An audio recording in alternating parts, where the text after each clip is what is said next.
Jacar Academy. Welcome back to Jacar academy. So ಇವತ್ತಿನ ವಿಡಿಯೋದಲ್ಲಿ ನಾವು SSLC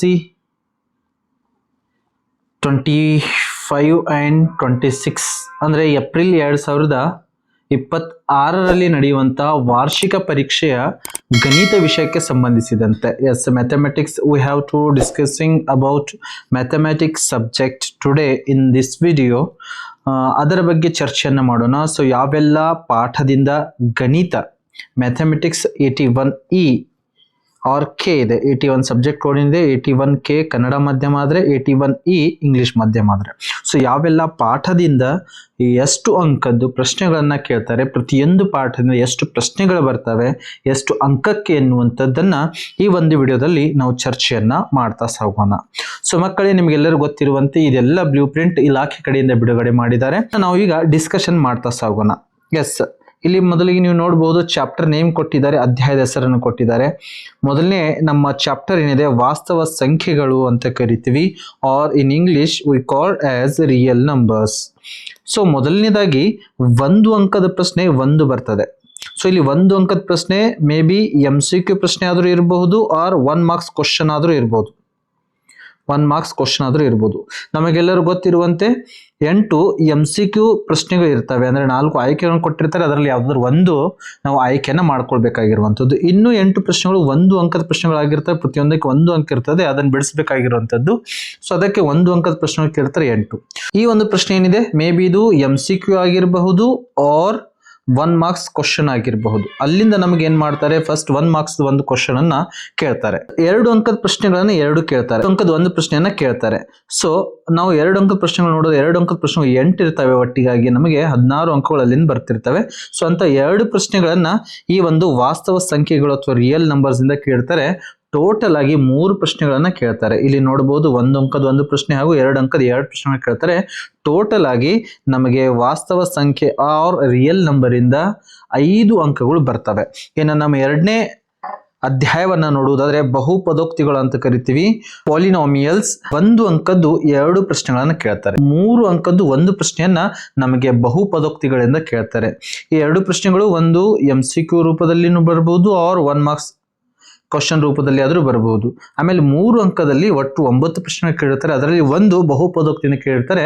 ಒಟ್ಟಿಗಾಗಿ ನಮಗೆ 3 ಪ್ರಶ್ನೆಗಳನ್ನ ಬಹುಪದೋಕ್ತಿಯಿಂದ ಕೇಳ್ತಾರೆ ಹಾಗೂ 5 ಅಂಕಗಳು ಇಲ್ಲಿಂದನೂ ಕೂಡ ಬರ್ತವೆ.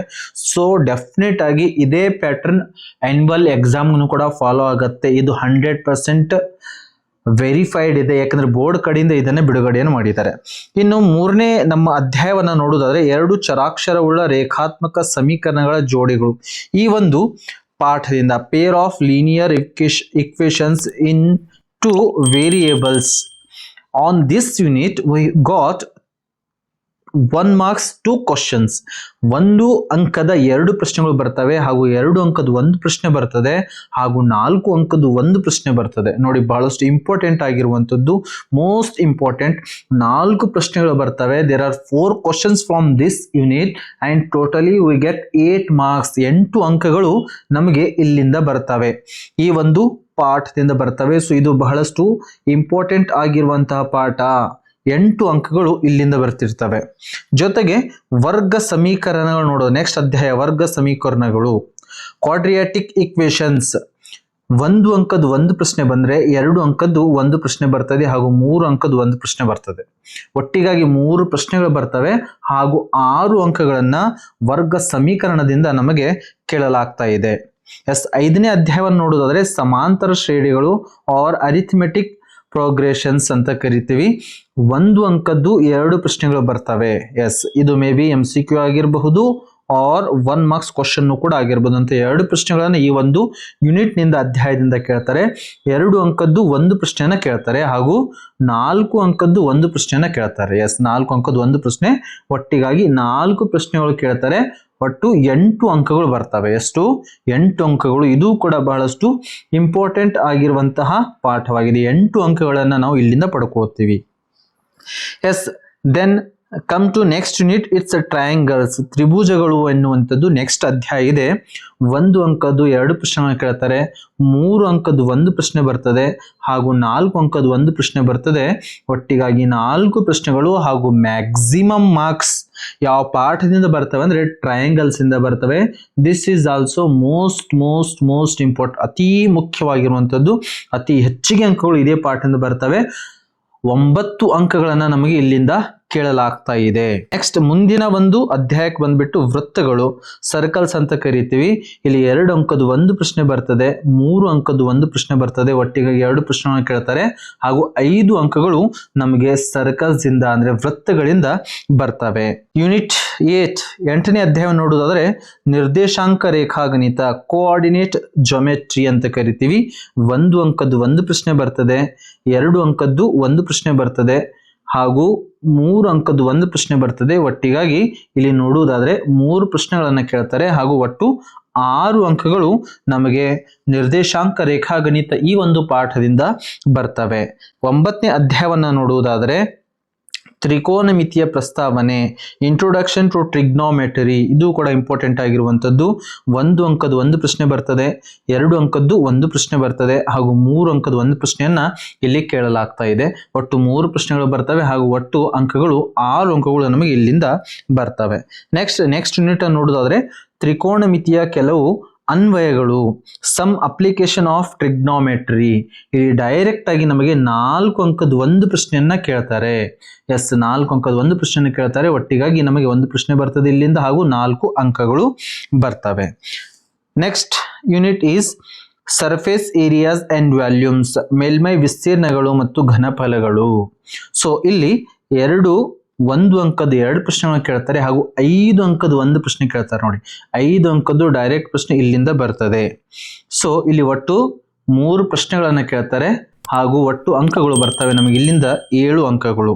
ಸೊ ಮೇಲ್ಮೈ ವಿಸ್ತೀರ್ಣಗಳು ಮತ್ತು ಘನಫಲದಿಂದ 5 ಅಂಕದ 5 ಮಾರ್ಕ್ಸ್ 1 ಕ್ವಶನ್ ಇಲ್ಲಿ ಫಿಕ್ಸ್ ಇದ್ದೇ ಇರ್ತದೆ ಎನ್ಯುವಲ್ ಎಕ್ಸಾಮ್ಗೆ. 12ನೇ ಅಧ್ಯಾಯ ನೋಡೋದಾದ್ರೆ ವೃತ್ತಗಳಿಗೆ ಸಂಬಂಧಿಸಿದ ವಿಸ್ತೀರ್ಣಗಳು, areas related to circles. So ಇಲ್ಲಿ 3 ಅಂಕದ 1 ಪ್ರಶ್ನೆಯನ್ನ ಕೇಳ್ತಾರೆ. ಒಟ್ಟಿಗಾಗಿ 1 ಪ್ರಶ್ನೆ ಬರ್ತದೆ ಹಾಗೂ 3 ಅಂಕಗಳನ್ನ ನಮಗೆ ಇಲ್ಲಿಂದ ಕೇಳ್ತಾರೆ. ಇನ್ನು ಸಂಖ್ಯಾಶಾಸ್ತ್ರ, ಸ್ಟ್ಯಾಟಿಸ್ಟಿಕ್ಸ್ ಇಂದ ನಾವು ನೋಡುವುದಾದ್ರೆ 1 ಅಂಕದ 1 ಪ್ರಶ್ನೆಯನ್ನ ಕೇಳ್ತಾರೆ ಹಾಗೂ 3 ಅಂಕದ 1 ಪ್ರಶ್ನೆಯನ್ನ ಕೇಳ್ತಾರೆ. ಒಟ್ಟಿಗಾಗಿ ಇಲ್ಲಿಂದ 2 ಪ್ರಶ್ನೆಗಳನ್ನು ಕೇಳ್ತಾರೆ. ಒಟ್ಟು ಅಂಕಗಳು 4 ಇಲ್ಲಿಂದ ಬರ್ತವೆ. ಸಂಭವನೀಯತೆ, ಪ್ರೊಬಾಬಿಲಿಟಿ, ಇಲ್ಲಿ 1 ಅಂಕದ 1 ಪ್ರಶ್ನೆ ಕೇಳ್ತಾರೆ ಹಾಗೂ 3 ಅಂಕದ 1 ಪ್ರಶ್ನೆಯನ್ನ ಕೇಳ್ತಾರೆ. ಒಟ್ಟಿಗಾಗಿ 2 ಪ್ರಶ್ನೆಗಳನ್ನ ಕೇಳ್ತಾರೆ ಹಾಗೂ ನಮಗೆ ಇಲ್ಲಿಂದ ಬರುವಂತಹ ಅಂಕಗಳು 4. ಇಲ್ಲಿ ನಮಗೆ ಒಟ್ಟು 16 1 ಮಾರ್ಕ್ಸ್ ಕ್ವಶನ್, ಇದರಲ್ಲಿ MCQ ಪ್ಲಸ್ 1 ಮಾರ್ಕ್ಸ್ ಕ್ವಶನ್ ಇರ್ತವೆ. 1 ಮಾರ್ಕ್ಸ್ ಇಲ್ಲಿ 8 MCQ ಇದ್ರೆ 8 1 ಮಾರ್ಕ್ಸ್. ಇಲ್ಲಿ 16 ಅಂಕಗಳನ್ನು ಕೇಳ್ತಾರೆ. 2 ಅಂಕದ ಪ್ರಶ್ನೆಗಳು 8 ಇರ್ತವೆ. ಒಟ್ಟಿಗಾಗಿ 16 ಅಂಕಗಳು ಬರ್ತವೆ ಇಲ್ಲಿಂದ ಹಾಗೂ 3 ಅಂಕದ ಪ್ರಶ್ನೆಗಳು 9 ಕೇಳ್ತಾರೆ. ಇಲ್ಲಿಂದ 27 ಅಂಕಗಳು ಬರ್ತವೆ ಹಾಗೂ 4 ಅಂಕದ್ದು 4 ಪ್ರಶ್ನೆಗಳನ್ನು ಕೇಳ್ತಾರೆ. ಇಲ್ಲಿಂದ 16 ಅಂಕ ಬರ್ತವೆ ಹಾಗೂ 5 ಅಂಕದ ಪ್ರಶ್ನೆಯನ್ನ 1 ಕೇಳ್ತಾರೆ. ಇಲ್ಲಿಂದ ನಮಗೆ 5 ಅಂಕ ಬರ್ತವೆ. ಒಟ್ಟು 38 ಪ್ರಶ್ನೆಗಳನ್ನು ಕೇಳ್ತಾರೆ ಹಾಗೂ 80 ಅಂಕಗಳು ನಮಗೆ ಇಲ್ಲಿಂದ ಬರ್ತವೆ. ಸೂಚನೆಯನ್ನು ಕೊಡಲಾಗಿದೆ, ಇದರ ಬಗ್ಗೆ ತಾವುಗಳನ್ನ ಒಂದ್ಸಲ ಓದ್ಕೊಂತ ಸಾಗಿ. ಸೊ ಇದಾಗಿತ್ತು ಮ್ಯಾಥಮೆಟಿಕ್ಸ್ಗೆ ಸಂಬಂಧಿಸಿರುವಂತಹ ಒಂದು ಬ್ಲೂ ಪ್ರಿಂಟ್ ಆನ್ಯುವಲ್ ಎಕ್ಸಾಮ್ಗೆ 25 ಹಾಗೂ 26 ಈ ಒಂದು ಆನ್ಯುವಲ್ ಎಕ್ಸಾಮ್ಗೆ ಇದೇ ಬ್ಲೂ ಪ್ರಿಂಟ್ ಅನ್ನ ಫಾಲೋ ಅಪ್ ಮಾಡ್ತಾರೆ. ಸೊ ಈ ಪ್ರಕಾರ ತಾವುಗಳು ಅಭ್ಯಾಸವನ್ನ ಮಾಡಿದ್ರೆ ಮ್ಯಾಥಮೆಟಿಕ್ಸ್ ಅಲ್ಲಿ 80ಕ್ಕೆ 80 ಅಂಕಗಳನ್ನ ತಾವುಗಳು ಗಳಿಸಲಿಕ್ಕೆ ಸಾಧ್ಯ ಆಗ್ತದೆ. ಸ್ಮಾರ್ಟ್ ಆಗಿ ವರ್ಕ್ ಮಾಡಿ ಹಾಗೂ ಬ್ಲೂ ಪ್ರಿಂಟ್ ಪ್ರಕಾರ ವರ್ಕ್ ಅನ್ನ ಮಾಡಿ ನೀವು SS ಅನ್ನ ಗಳಿಸೋದು ಪಕ್ಕ ಅಂತ ಹೇಳ್ತಾ, ಸೊ ಈ ಒಂದು ವಿಡಿಯೋ ನಿಮಗೆ ಇಷ್ಟವಾಗಿದ್ರೆ ಜಕಾರ್ ಅಕಾಡೆಮಿನ ತಪ್ಪದೇ ಸಬ್ಸ್ಕ್ರೈಬ್ ಮಾಡಿ.